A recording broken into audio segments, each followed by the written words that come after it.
In my last video, I talked about the value of selfless service, and today I'd like to talk about the value of sacrifice.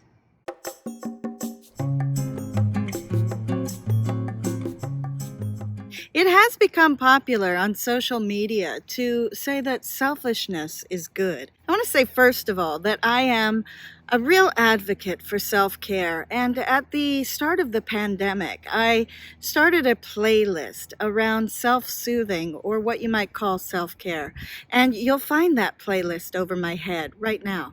I think that those who equate selfishness with self-care have really good intentions, but I think that they may be misguided in their interpretation.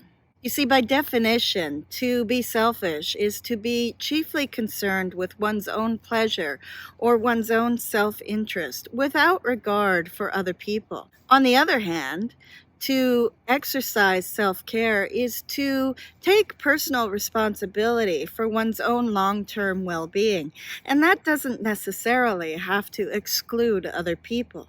I think it would be a rather frightening dystopian society if we believed that the only way to ensure that we were practicing self-care was to be selfish and lack regard for others. So I think that those who proclaim the virtue of selfishness are really just misinterpreting the terms. So how have we come to this equation of selfishness and self-care?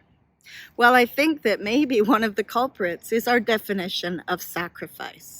In the context of service, sacrifice really means to give up something of value that we wouldn't mind keeping and we'd like to continue in order to receive something else of value or to help someone else. And we calculate that that help that we're giving to the other person is worth more than what we're giving up. It seems to me that sacrifice is actually a noble part of being of service. So where is it that we go wrong with this word sacrifice? I think that some people misunderstand the term sacrifice, and they forget that it's meant to be a trade-off of one thing of value for another, and instead they habitually sacrifice themselves for the benefit of other people. Some people will make it their business to be concerned with other people's well-being, and they will overgive when it's not been asked for. And they will check in on those people, forgetting to actually take care of themselves. This is done in the guise of service and sacrifice, but if you look a little bit more deeply, it's actually quite manipulative because the aim is to ingratiate oneself, to create a debt. This isn't service and it isn't sacrifice. This is called codependency. And the codependent abandons their own self-responsibility for their own self-care in order to overly care for someone else. Melanie Beattie wrote these seminal works on codependency, and in her work she outlines how a codependent will habitually focus on someone else's well-being, with the covert intention of creating a kind of pseudo-identity as a helper. They'll shore up their fragile self-esteem, and they'll use this service and sacrifice to wield control over their loved ones. In this way, the idea of service and sacrifice is a kind of gateway drug to the codependent. Incidentally, codependence often arises in families of origins and in relationships where there is addiction. What makes it really tricky to identify codependency is that at the heart of codependency is denial. It's denial of the addiction that exists in the relationship, and it's also a denial of codependency. At the very heart, it's really a denial of the self. If you're concerned about codependency within your relationships, then you might want to look at the checklist, and I'll leave a link in the description box from a Montreal-based therapy group, which I thought was particularly useful. If you're interested in self-help resources, then all of the works of Melanie Beattie are very useful.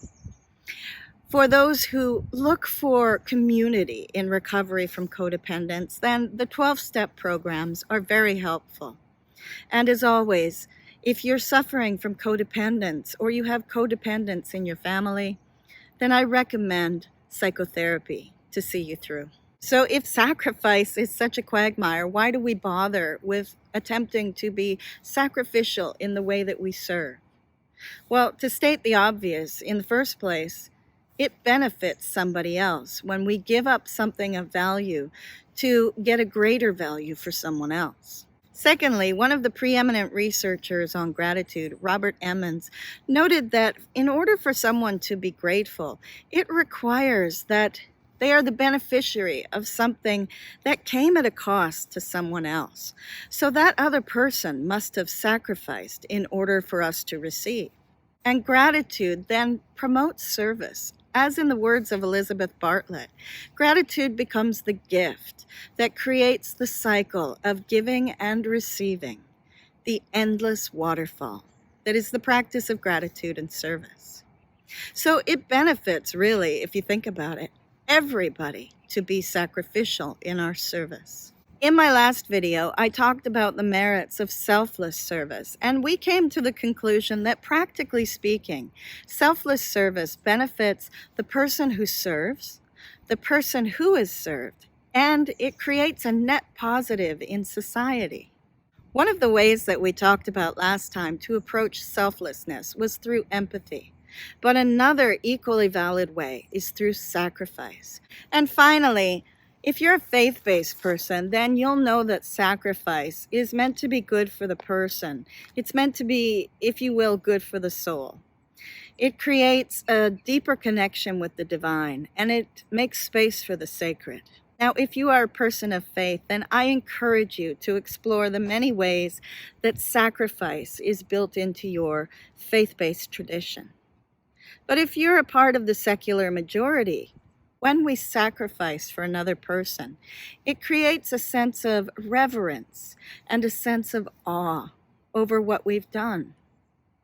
And if not sacred, it creates the space for something far beyond the ordinary to happen when we serve sacrificially.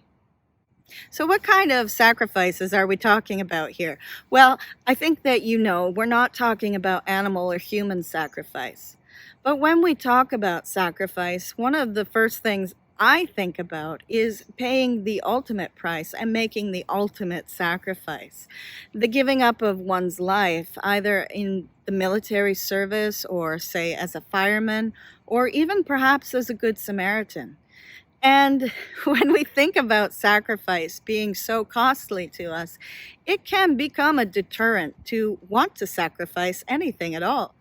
But while these are extremely noble forms of sacrifice, they're not the only ways that we can sacrifice when we serve.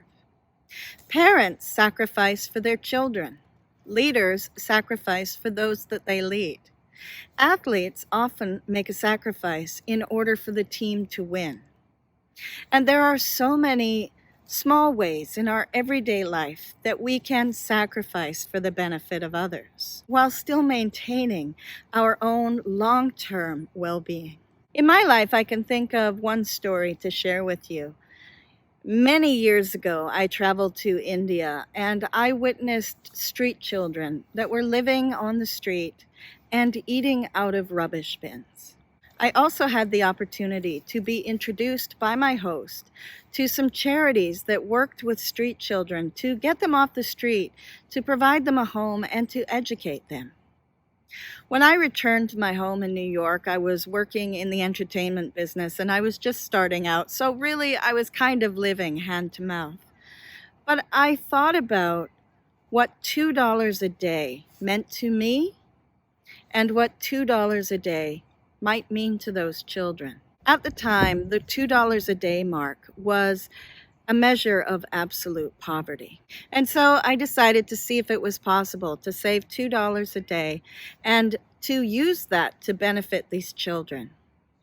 So I started out by saving the change from my morning coffee, and soon I was able to save enough to buy an international money order for $700, and then another, and then another.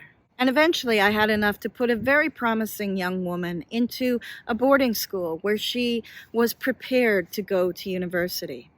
I then supported her through university and she got her engineering degree. At the same time, I was also able to support several young girls in slightly less grand circumstances, but still to be able to get an education and to find a job when they graduated. I tell this story because it's a really small sacrifice for me, but it really changed some young girls' lives. I think that if you do the metrics in your own life and weigh up where you can sacrifice in order to benefit someone else in keeping with your own values, I'm sure that you will find several small ways that you can make a difference with sacrificial service. So if we agree that sacrifice is beneficial in the cycle of gratitude and service, then how can we keep ourselves from slipping into a kind of toxic sacrifice that the codependent falls into? Well, I read an interesting article, and I'll leave it in the description box, from the Harvard Business Review, that looked at how leaders and elite athletes manage to sacrifice for something bigger and yet still maintain their well-being. In order to achieve this, there were 3 key components that were essential. First, it was important to set limits, and in the case of relationships, we might call this setting boundaries. We want to make sure that even if we sacrifice and temporarily we sacrifice our own temporary well-being, that over the long term, we are not sacrificing our permanent well-being. The second component is that we need to pace ourselves. In this case, that means we need to make sure that we're balancing our own long-term well-being and our sacrificial service for others. And finally, it's important when we're undertaking sacrificial service that we seek support. So if we have something that we want to give, we need to enlist the skills of others. For instance, with the children in India, I didn't return to India and try to adopt some street children. I worked through partners who were specialists in this kind of work. And why it's important to seek that support is to make sure that we give our best to the effort and that we don't give our all. It's a way to ensure that we get the most effective outcome while not sacrificing our long-term well-being. There are a few benchmarks that I'd like to offer in order to determine if what we're sacrificing is really worth it. The first benchmark is pretty obvious. It's the person that we are trying to serve through our sacrifice really being helped. And of course, we have to remember to measure that from the perspective of the person who is receiving the help. The second benchmark we've already talked about throughout this video, and that is, are we still able to meet our own needs? A third benchmark is to consider whether what we're sacrificing and what we're seeking to achieve really aligns with our values. If it does align with our values, then we have the added benefit of being able to say that the sacrifice that we're making in order to serve creates a life for us that is filled with purpose. And the final benchmark that I offer you is to consider whether this sacrificial service is creating a sense of meaning in your life. Next month, we're going to actually embark on considering purpose and meaning in a life of 10,000 days of gratitude, a life gratefully lived. So we'll talk more about that next time. But if you can answer yes to each of those benchmarks, then I think it's safe to say that the sacrificial service you are doing is worth it. I hope that you'll spend at least a few days this month looking at those prompts on the calendar for the ones that involve a sacrifice and finding ways in your own life that you can sacrifice for others. If you like this video, give it a thumbs up. And if you want to see more videos like this, then click subscribe. If you hit the bell icon, you'll be notified when I upload again. For what are you most grateful today?